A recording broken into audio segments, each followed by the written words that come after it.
Prime Minister Ranil Wickremesinghe and former Speaker Kharu Jayasuriya have agreed to work together on forming new parliament committees. Jayasuriya told Daily Mirror the Prime Minister discussed with him and they agreed to work together on the parliament committees. There had been reports and speculation earlier that the former Speaker would be brought into Parliament through the national list to be appointed as Prime Minister to replace Mahinda Rajapaksa. However, the speculation was dismissed with the appointment of Ranil Wickremesinghe as Prime Minister. Sri Lanka needs approximately $500 million every month to finance consumption requirements and appears unable to present a coherent plan to sustain previous debt. Government debt is estimated $32,200 million. The next couple of months will be the most difficult ones of our lives, Ranil Wickremesinghe told the nation, fed up with long lines, skyrocketing inflation and daily protests. We must prepare ourselves to make some sacrifice and face the challenges of this period. We haven't the youth representatives or any other group suggested a name for the future Prime Minister and left Gotabaya to decide. No suggestions have been made by any parties, youth demonstrations or intelligentsia regarding any nominees to the premiership position. Sajid Premadasa refused unless certain conditions were fulfilled, and one was that Gotabaya must resign. The president had no other choice than to hand over the position to Ranil Wickremesinghe, which he accepted with the hope of saving the country from this present crisis. Gotabaya Rajapaksa had no other choice than to hand over the position to Ranil Wickremesinghe, which he accepted with the hope of saving the country from this present crisis. The public going through all the hardships without food, fuel, diesel or gas still brings out the past failures of Ranil Wickremesinghe, even though there is no suitable candidate to take over the challenges and the responsibilities of the Prime Minister. Inflation runs at 133% in March, 6 times more than the official rate by the government. Airlines have been asked to stop refueling to save fuel. The next 3 weeks will be difficult. Statement from Prime Minister. Prime Minister Ranil Wickremesinghe emphasizes that the next 3 weeks will be a difficult time with fuel. Fuel and gas should be consumed as sparingly as possible in his speech in Parliament, he said. The Prime Minister is informing the public that travel should be limited as much as possible during this time. Therefore, the Prime Minister also urges the public to refrain from accumulating fuel and gas unnecessarily. The Prime Minister said that efforts are being made to distribute fuel and food without any difficulties after 3 difficult weeks, and discussions are being held with various parties. We have to face these difficult 3 weeks with patience, he said. The statement in Parliament is as follows, as reported in the New Wave. I hope you all understand the situation we and our country face. We need to find new ways as an alternative to traditional methods. If we are to elevate the country from this position, we must set aside our conventional political ideologies for a short period and make a concerted effort to rebuild the country. The people of the whole country should play a role in this effort. We all have a part to play for the country. Our primary focus is on economic stability, but we cannot recover from this alone by creating financial stability. We need to revive the economy of our country.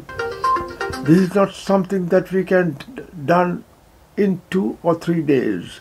This challenge cannot be done by miracles, not from slogans, not by magic or by emotions. Implementing intelligently throughout projects requires hard work and dedications. The country spends $500 million per month on fuel. It should be kept in mind that the current global crisis risks raising oil prices. Some estimate that global oil prices will rise by 40% by this year. In this context, introducing a coupon system for fuel cannot be ruled out. Somehow we have to find $3.3 million worth of energy for the next 6 months. It costs $40 million a month to import gas. We are currently using multilateral assistance, local currency and Indian loans to import gas. We will require $250 million over the next 6 months for gas. Negotiations are underway with various parties to ensure this happening. After these difficult 3 weeks, we are trying to ensure the shortage of fuel and gas will have ended. Let's face these difficult 3 weeks united and patiently. The Prime Minister made this statement while making a unique statement in Parliament today regarding the current situation in the country.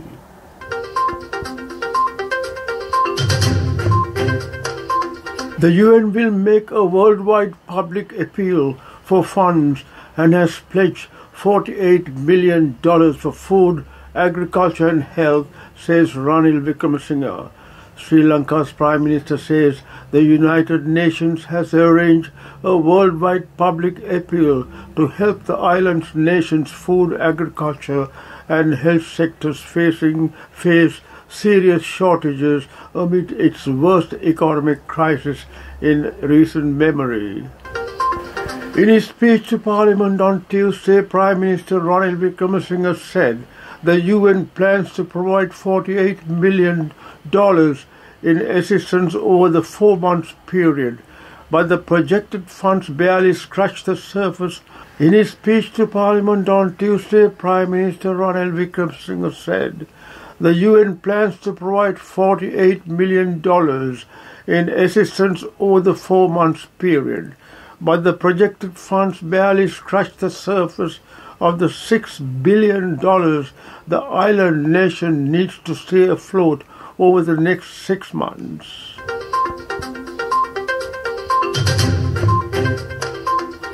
I can't go as a failed president. Sri Lankan President Rajapaksa vows to finish term, won't run for re-election. This is a report produced by Bloomberg. Sri Lanka President Gotabaya Rajapaksa vowed to finish the remaining 2 years of his term despite months-long street protests calling for his ouster, but won't stand for re-election as he focuses on fixing the financial mess that tipped Sri Lanka into its worst ever economic crisis. I can't go as a failed president, Rajapaksa said on Monday in a wide-ranging interview at his official residence in Colombo, his first with a foreign media organization since the crisis unfolded. I have been given a mandate for 5 years. I will not contest again. The defiance comes in the face of slogans of Gotha Go Home, with protesters blaming Rajapaksa and his family for decisions that led to the severe shortages of everything from fuel to medicines, stoking inflation to 40% and forcing a historic debt default. Since mid-March, thousands of demonstrators have camped outside the president's seaside office, forcing him to retreat to his barricaded official residence about a kilometer away. Gotabaya Rajapaksa and his new Prime Minister Ranil Wickremesinghe is now seeking about $4 billion in aid this year from the International Monetary Fund and countries including India and China. Sri Lanka's rupee has lost about 82% over the past year, and the central bank on Monday flagged the possibility of a further correction. The nation's debt is trading in the deep distress territory. Do you reckon the IMF is going to step in this case, and will it step in time before the economy disintegrates? It seems almost certain that it will step in. We are actually very close to an agreement between the government of Sri Lanka and the IMF, but the timescale is really important. We're still talking of weeks, 2 or 3 months maybe, and in the meantime, the government is in an acute crisis, as you said. The export revenue at the moment probably covers about half of the minimum import needs for basics like fuel and food and medicines. So there is an acute gap here that has to be filled somehow in the next few weeks. What are your suggestions? How's Sri Lanka going to fill that gap? We're talking about an enormous task, aren't we? We are. I mean, most official organisations take the very understandable view that they cannot release any new money to Sri Lanka until there is an agreement in place with the IMF. I understand that. So the government is currently living mainly on credits from the government of India. And we don't know how long the government of India is going to be willing to do that, or whether other governments in the region, including China, are going to step in with short-term assistance. So it's very much up in the air at the moment. And it seems to put Sri Lanka, from what you're saying, in a precarious situation as far as global alliances go and regional tensions too. Yes, I mean, Sri Lanka has been at the center of quite a lot of tugging between China, India, and the United States in particular. And an agreement with the IMF is actually going to depend on all those three countries and various others agreeing on the rescheduling of the money that Sri Lanka owes to them. So, you know, this is a very precarious situation, but I hope that none of those three parties is going to be so irresponsible as to block an agreement with the IMF, because if there is no agreement with the IMF, then we have disaster. Chinese Foreign Ministry spokesman Zhao Lijian has spoken to reporters about Sri Lanka's debt crisis. This was stated at a media briefing held yesterday.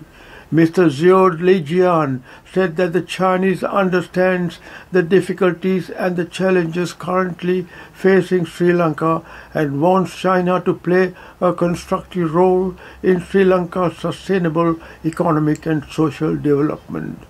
He also mentioned the loans given by France to Sri Lanka.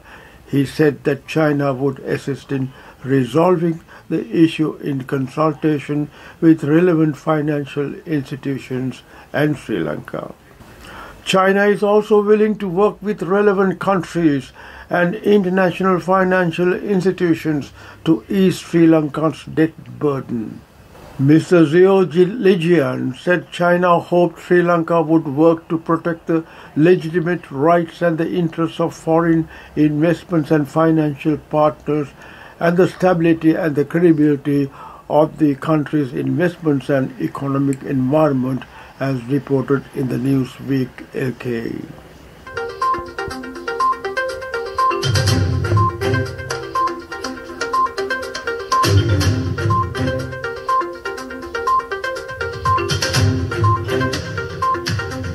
Hope you liked the video presentation on the socio-political situation in Sri Lanka today.